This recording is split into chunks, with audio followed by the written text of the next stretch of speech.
आज मैं आपको एक राजा के आत्मा के बारे में बताने जा रहा हूँ जो भारत देश में हुई थी, जिसे हम कभी सोने की चिड़िया कहते थे। लेकिन अंग्रेज लोगों ने हमारा सोना भारत से लूटकर अपने देश ले गए। लेकिन अभी भी भारत के कई हिस्सों में प्राचीन समय का बहुत सा खजाना गड़ा हुआ है, जिसे चोरी हो जाने के डर से जमीन में गाड़ देते थे और उनकी मौत के बाद वो सोना चांदी कहीं धरती के गर्भ में ही पड़ा रहता था। ऐसा ही एक घटना मध्य प्रदेश के दांगड़ जिले के डोंडिया खेड़ा गांव में हो रही थी, जहां के एक आदमी को एक आत्मा ने बताया कि इस हवेली के नीचे सोना चांदी गड़ा हुआ है। तो उसने अपनी सरकार को बताया कि एक राजा की आत्मा ने मुझको बताया कि जमीन में गड़ा 10,000 टन सोने का रहस्य उसने मुझे बताया, जो आज के सोने के रेट के हिसाब से इसकी कीमत तो 200 अरब रुपए के करीब होगी।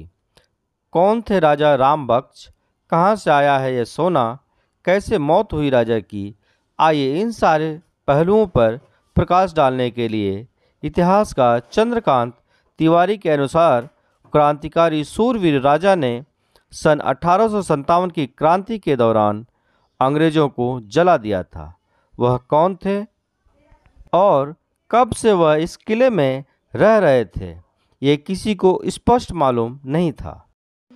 यहाँ के इतिहासकारों की माने तो 4 जून 1856 की क्रांति में डिलेश्वर मंदिर में छिपे 12 अंग्रेजों को जिंदा जला दिया था।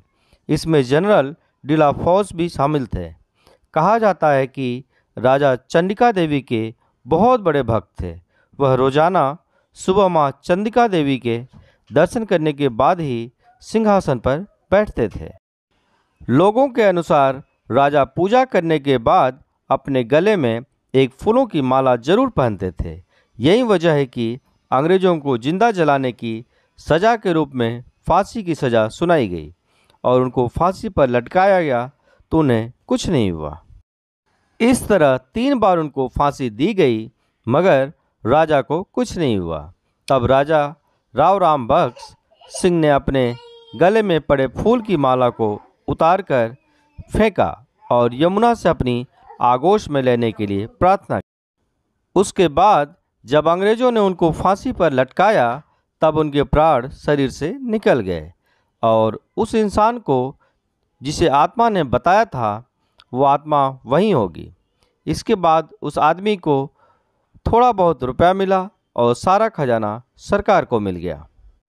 यह कहानी एक ब्रह्म राक्षस की है, जिसे आप लोग जानते ही होंगे। उस राक्षस का नाम है ब्रह्म राक्षस। इस पर कई कहानियाँ बनाई जाती हैं और राक्षस के अनेक नाम होते हैं, जैसे कि पिशाच, राक्षस, डायन, चुड़ैल आदि बहुत नाम से होते हैं। तो दोस्तों, चलो मैं अपनी कहानी पर आता हूँ। हमारे गांव में एक ब्राह्मण रहते हैं जिनका नाम दुर्जन सिंह है। दुर्जन सिंह को लोग दुर्जन जी कहकर बुलाते हैं। उनके घर से कुछ दूरी पर एक खेत था। उस खेत में एक बहुत बड़ा बरगद का पेड़ था। वह बरगद का पेड़ बहुत पुराना था। कुछ समय के बाद उन्होंने उस खेत पर घर बनाने की सोची। पहले वाला घर बहुत छोटा होने की वजह से उन्होंने खेत पर घर बनाने की सोची। उन्होंने उस बरगद के पेड़ को कटवाया और अपना घर बनवा लिया। कुछ दिन तो ठीक ठाक चला, पर कुछ दिन बाद दुर्जन जी बड़े परेशान रहने लगे। वह कभी पूजा करते और कभी नहीं। तो उनकी बीवी ने उनके बदले स्वभाव को देखकर पूछा कि तुम आजकल पूजा नहीं करते हो और आजकल बदले बदले से रहते हो, कभी बच्चों को डांटते रहते हो, तुम्हें हुआ क्या है? दुर्जन जी के चेहरे पर मुस्कान आई और वह कहने लगे, मेरे घर को तोड़कर अपना घर तो बना लिया है और इसे क्या पूजा करने के लिए कह रही हो? मैं ही तो भगवान हूँ, इसे पूजा करने की कोई ज़रूरत नहीं है। वो कभी दांत मींचते, कभी बड़े प्यार से बोलते, कभी आंखें लाल तो कभी सही हो जाते। उनकी बीबी को शक हो गया कि ज़रूर किसी का साया है और वो बातें ऐसे नहीं करते हैं जैसे कि उनके अंदर से 2 लोग बोल रहे हों। तब उनकी बीवी ने उनको बिठाकर हनुमान चालीसा पढ़ने लगी। वो सोच रही थी, अगर कोई होगा तो भाग जाएगा, पर दुर्जन जी पर उसका कोई असर नहीं पड़ा। वह एकटक लगाए देखे जा रहे थे। उनकी बीवी काफ़ी मंत्र और गायत्री मंत्र पढ़े। तभी दुर्जन जी की आंखें लाल हुई और कहने लगे कि मैं किसी से नहीं डरने वाला हूँ, और तू क्या समझ रही है, मैं इसे ऐसे नहीं छोड़ने वाला हूँ। तब तक उसका छोटा बच्चा वहाँ आ गया। दुर्जन जी ने उसे जोर से पकड़कर अपनी तरफ खींच लिया और ऐसा लग रहा था कि उसके सिर को कच्चा ही चबा जाएंगे। उसकी मम्मी बोली कि बच्चे को छोड़ दो, इसने क्या तुम्हारा बिगाड़ा है। दुर्जन जी की पत्नी ने अपने बच्चे को अपनी तरफ खींच लिया। उसने फिर पूछा, तुम कौन हो और मेरे पति के अंदर क्यों आए हो? आप हमसे क्या चाहते हो? आप हो कौन? तब उसने कहा कि अगर अपना भला चाहती हो तो बरगद के पेड़ लगाओ, जितना भी हो सके पेड़ लगाओ, फिर मैं बताऊंगा कि मैं कौन हूँ और मैं फिर चला जाऊंगा। तब दुर्जन जी की बीवी ने 101 पेड़ बरगद के लगाए। एक दिन उसकी पत्नी ने देखा कि आज दुर्जन जी सुबह उठकर पूजा पाठ करके आ चुके हैं। तब दुर्जन जी के अंदर जो साया था उसने बोला, मैं तुम्हारे पति को आज छोड़ के जा रहा हूँ, तुम सदा सुखी रहो। तुम्हारे आचार विचार बहुत अच्छे हैं। मैं एक ब्रह्म राक्षस हूँ। वैसे मैं किसी को नहीं छोड़ता और न ही किसी से डरता हूँ।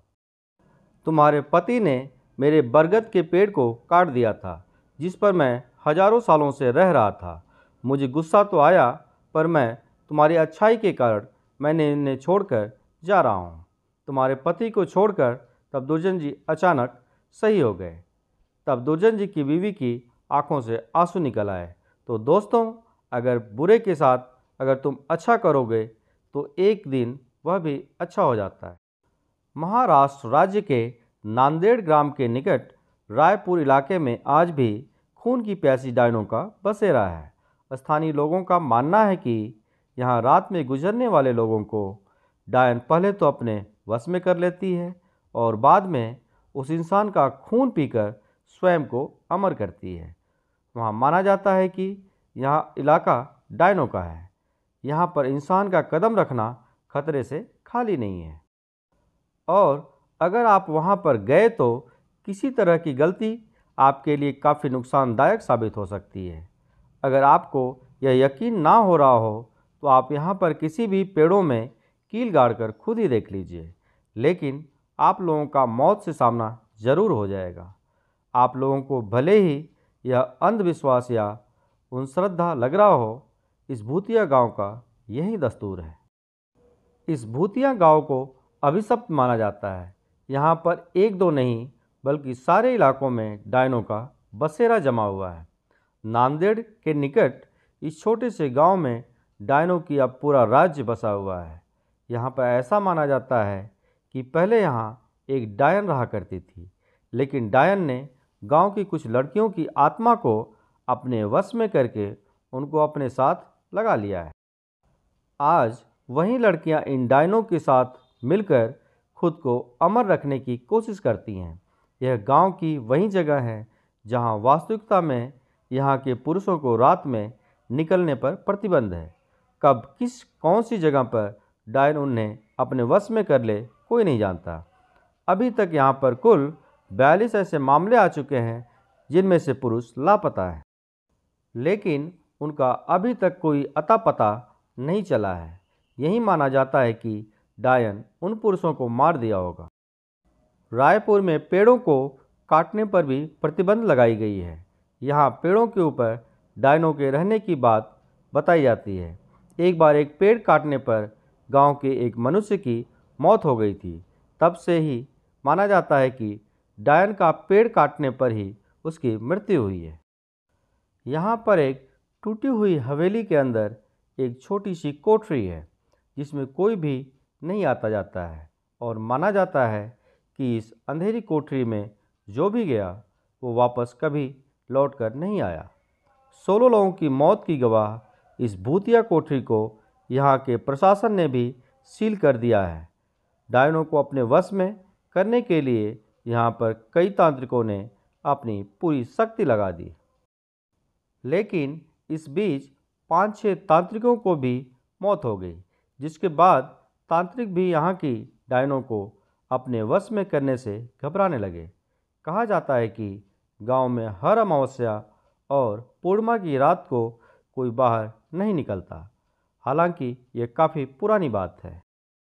अब लोग अपने घरों को अच्छे से बंद करके घरों में रहते हैं।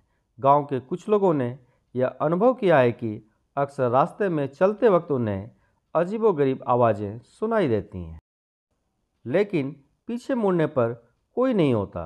गांव के रंजीत नाम के व्यक्ति ने तो अपनी बाइक पर एक डायन को लिफ्ट तक दी थी। काफ़ी लंबा रास्ता तय करने के बाद उसे एहसास हुआ कि उसके पीछे कोई बैठा हुआ है, पर उसने जब पीछे मुड़कर देखा तो कोई नहीं था। रायपुर के लोगों का मानना है कि यहाँ कई साल पहले एक खूबसूरत महिला के साथ गांव के कुछ लोगों ने बलात्कार किया था। उसे बंदी बनाकर रख लिया और बाद में उस महिला की बेरहमी से हत्या कर दी। इसके बाद वही डायन बनकर यहाँ अपना बदला पूरा करती है। एक बार एक लड़के और एक लड़की की फेसबुक पर दोस्ती हुई। इस दोस्ती की खास बात ये थी कि लड़की ने लड़के को देखा हुआ था, पर लड़के ने कभी भी लड़की को नहीं देखा था। दोनों एक ही शहर में रहते थे, पर मुलाकात नहीं हुई थी, बस ऑनलाइन ही फ्रेंडशिप थी। धीरे धीरे दोनों को एक दूसरे से प्यार हो गया, जैसा कि लड़के और लड़की की दोस्ती में हो ही जाता है। दोनों एक दूसरे से बहुत मोहब्बत करते थे। रोज़ घंटों घंटों तक दोनों में चैटिंग हुआ करती थी। फिर दोनों ने सोचा कि अब इस प्यार को अब कोई शक्ल भी देनी चाहिए, तो दोनों ने मिलने का फैसला किया। दोनों ने तय किया कि कल शाम के 4 बजे वो पार्क में मिलेंगे। लड़के ने पूछा कि मैं तुम्हें कैसे पहचानूंगा, तो लड़की ने कहा कि मैं पिंक ड्रेस में आऊँगी और मेरे हाथ में एक सफ़ेद गुलाब का फूल होगा। लड़का अगले दिन शाम को बहुत ही खुशी खुशी उस लड़की से मिलने गया। वहाँ पहुंचकर उसने जो देखा तो वो चौंक गया। वहाँ एक मोटी बदसूरत औरत खड़ी थी, पिंक ड्रेस में, जिसके हाथ में एक सफ़ेद गुलाब था। उम्र भी उसका ज़्यादा थी उस लड़के से, लेकिन लड़के ने वो सारी प्यार भरी बातें याद की और आगे बढ़कर उस लड़की के पास जाकर बोला, आई लव यू, और कहा, मैं ही तुम्हारा वो फ्रेंड हूँ जिससे मिलने तुम यहाँ आई हो। यह सुनकर उस लड़की ने मुस्कुराकर कहा कि मैं वो नहीं हूँ जिसे तुम मिलने आए हो। तुम्हारी गर्लफ्रेंड तो उधर पेड़ के नीचे खड़ी है। फिर उस औरत ने उस लड़की को आवाज़ देकर बुलाया। लड़की ने आते ही पूछा, क्या तुम इतना ही प्यार करते? अगर जिसे तुमने चाहा वो ये लड़की होती तो? इसका जवाब उस लड़की ने ही दे दिया कि इस लड़के ने दिखा दिया कि ये कितना सच्चा प्यार करता है तुमसे, वरना ये मुझे देखकर यहाँ से वापस भी जा सकता था, क्योंकि मैं तो उसे पहचानती भी नहीं थी। लड़के ने भी कहा, मैंने तुमसे मोहब्बत की है, तुम्हें अपने ख्वाबों में सजाया है, हर पल तुम्हारी मीठी बातों को महसूस किया है, उसकी खुशबू को दिल में सजाया है, महसूस किया है, और इस समय तुम्हारी कोई तस्वीर तो नहीं थी। मैं तो बस इतना जानता हूँ कि मैंने तुमसे प्यार किया है तो किया है, चाहे जो भी हो। लड़की ये सुनकर उस लड़के को गले लग गई। उसकी आंखों से आंसू बह रहे थे, क्योंकि उससे सच्चा प्यार करने वाला साथी जो मिल गया था। बीरबल हमेशा अकबर को हर बात का जवाब दे देते थे, इसलिए अकबर ने उन्हें मूर्ख बनाने की एक योजना बनाई। उन्होंने एक सुबह सभी दरबारियों को बीरबल के पहुंचने से पहले एक एक अंडा दे दिया। जब बीरबल दरबार में पहुंचे तो बादशाह ने कहा, उन्होंने रात को एक स्वप्न देखा है। यदि उनके सभी मंत्री शाही बगीचे के तालाब से एक अंडा निकाल कर लाएंगे तो वे ईमानदार होंगे। अकबर ने सभी दरबारियों को एक एक कर तालाब पर जाने को कहा और अंडा लाने को कहा। एक एक कर उनके सभी मंत्री तालाब पर गए और अंडे को लेकर वापस आ गए। अब बिरबल की बारी थी। वह तालाब में कूदा पर कोई अंडा नहीं मिला। वह समझ गया कि अकबर उसके लिए कोई चाल चल रहा है। बिरबल दरबार में मुर्गे की आवाज़ निकालते हुए दाखिल हुए। बादशाह ने उन्हें चुप होने को कहा और अंडा दिखाने को कहा। बिरबल मुस्कुराए और बोले, केवल मुर्गी ही अंडे देती है और मैं तो मुर्गा हूँ, इसलिए अंडा नहीं दे सकता। हर कोई हंसने लगा और बादशाह को एहसास हो गया कि बिरबल को आसानी से मूर्ख नहीं बनाया जा सकता।